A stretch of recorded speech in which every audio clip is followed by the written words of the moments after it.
It doesn't look like much now, or indeed anything at all, to be honest, unless you're a fan of root vegetables. But in 2009, on this very spot, Martin excavated what could be one of the strangest pieces of evidence of mummification in the whole country. Who or what was buried in this mound? This is an adolescent female, and when the bones were being cleaned after we'd taken them out of the grave, there's some very unusual aspects of them. So what were these unusual aspects? And what have they got to do with mummification? Because let's face it, she looks nothing like a mummy. Rather disturbingly, Martin tells me the girl's skeleton is stored back at his house. Suddenly, the turnip field doesn't sound so bad. Fortunately, it's not in his living room, but in a museum he's set up for the things found around the farm.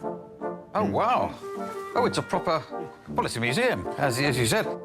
There are thousands of flints, the skulls of ancient giant cows, and all manner of pots, teeth, and ancient bits and bobs. And here's another skeleton. Yeah. You've got more dead bodies than a serial killer. But this is the body I'm interested in, the teenage girl found in the turnip field. And here's why.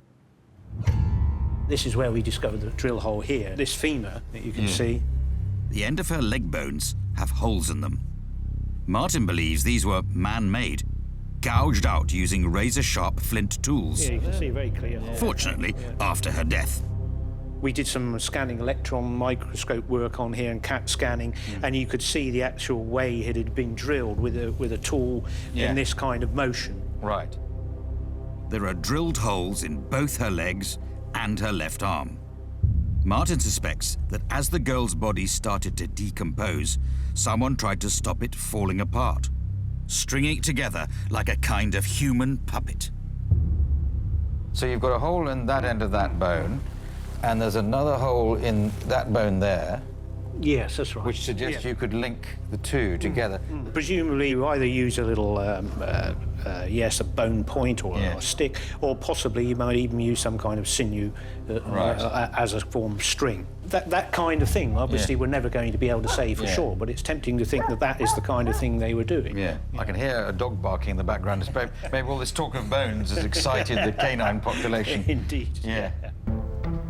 The rover is barking up the wrong tree because there isn't a scrap of meat left on these bones.